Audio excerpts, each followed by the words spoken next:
Hello বন্ধুরা, ফার্মাবুক two YouTube চ্যানেলে আপনাদের সবাইকে স্বাগতম জানাই। বন্ধুরা, আজকের আমরা এই ভিডিওর মাধ্যমে জানবো যে অজ্ঞান কেন হয়ে যায়, অজ্ঞান হয়ে যাওয়ার পিছনে কারণ কি আছে। অজ্ঞান হয়ে যাওয়া বা কিছু সময়ের জন্য জ্ঞান হারানো, এটা মেডিকেলের ভাষাতে বলা হয় ভেসোসিনকোপ। এই অজ্ঞান হয়ে যাওয়া বা জ্ঞান হারানোর পিছনে কারণ হলো যখন আমাদের মস্তিষ্কে রক্ত সরবরাহ কমে যায়, সে সময় হতে দেখা যায়। সিনকোপের নানা রকম কারণ হতে পারে, কিছু ক্ষেত্রে গুরুতর অসুখ চিহ্নিত করে, আবার কিছু ক্ষেত্রে খুব সাধারণ কারণেও সিনকোপ হতে দেখা যায়। মূল কারণ হলো যখন কোনো কারণে হার্ট ঠিকমতো পাম্প করতে পারে না এবং যে পরিমাণ রক্ত মস্তিষ্কে পৌঁছানোর কথা সেই পরিমাণ রক্ত মস্তিষ্কে পৌঁছায় না। এই কারণে রোগী তখন অজ্ঞান হয়ে যায় বা জ্ঞান হারিয়ে ফেলে। কিন্তু রোগী যখন শুয়ে পড়েন তখন রক্ত চলাচল আবার আগের মতো ঠিক হয়ে যায়। দেখা যায় 2-1 মিনিটের মধ্যে রোগীর আবার জ্ঞান ফিরে আসে। তাহলে প্রশ্ন হলো কেন রক্ত চলাচলে অসুবিধা হয়? দেখুন, প্রধানত দুটি কারণে অসুবিধা হতে পারে। এক হতে পারে হার্ট ঠিকমতো পাম্প করতে পারছে না কিংবা হার্টবিট বন্ধ হয়ে গেছে, একে বলা হয় কার্ডিয়াক সিনকোপ। আর একটা কারণ হলো কোনো কারণে রক্ত চলাচল ঠিকঠাক হচ্ছে না। আমরা অনেক সময় এমন মানুষদেরকে জানি যে ভিড়ের মধ্যে দাঁড়িয়ে থাকলে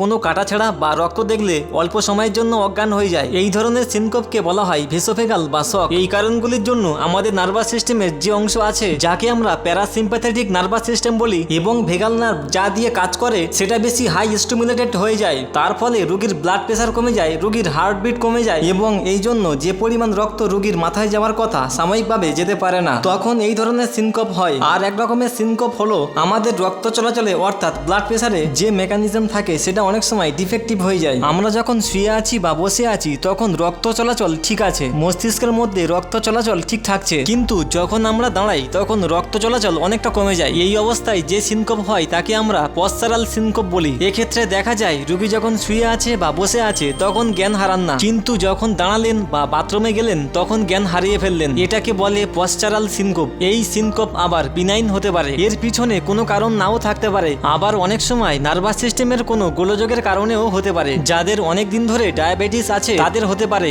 কারণ তাদের অর্থোস্ট্যাটিক হাইপোটেনশন থাকার কারণে দাঁড়ালে রক্তচাপ কমে যায়, তখন এই সিনকোপ হয়। মূলত সিনকোপ জিনিসটাকে দেখলে দেখা যাবে সিনকোপ এমন একটা অসুখ যেখানে মস্তিষ্কে অল্প সময়ের জন্য রক্ত সরবরাহ কমে যায়। এই সিনকোপ 3 ধরনের হয়, যেমন এক কার্ডিওভাস্কুলার সিনকোপ যেটা হার্টের অসুখ বা ব্লক থেকে হতে পারে, আর একটা আমরা দাঁড়ালে যে সাধারণ নার্ভাস সিস্টেম আছে সেটা খারাপ থাকলে এমন হতে পারে। এছাড়া আরেকটি খারাপ কারণ হলো হাইপারগ্লাইসেমিয়া। তাহলে আপনারা জানলেন যে কতগুলি কারণে সিনকোপ হতে পারে, যেমন চোট বা আঘাত দেখলে, কাটা রক্ত দেখলে, ভিড়ের মধ্যে অনেকক্ষণ দাঁড়িয়ে থাকলে, এই ধরনের সমস্যা হতে দেখা যায়। আপনার পরিবারের কারোর এমন সমস্যা থাকলে অবশ্যই ডাক্তারবাবুর সাথে আলোচনা করবেন। এমন সমস্যা হলে কোন কোন পরীক্ষা নিরীক্ষা করা দরকার নেক্সট ভিডিওতে আপনারা জানতে পারবেন। নতুন হয়ে থাকলে অবশ্যই আমাদের চ্যানেলটিকে সাবস্ক্রাইব করবেন। ভিডিওটি ভালো লাগলে অবশ্যই লাইক, শেয়ার, কমেন্ট করবেন।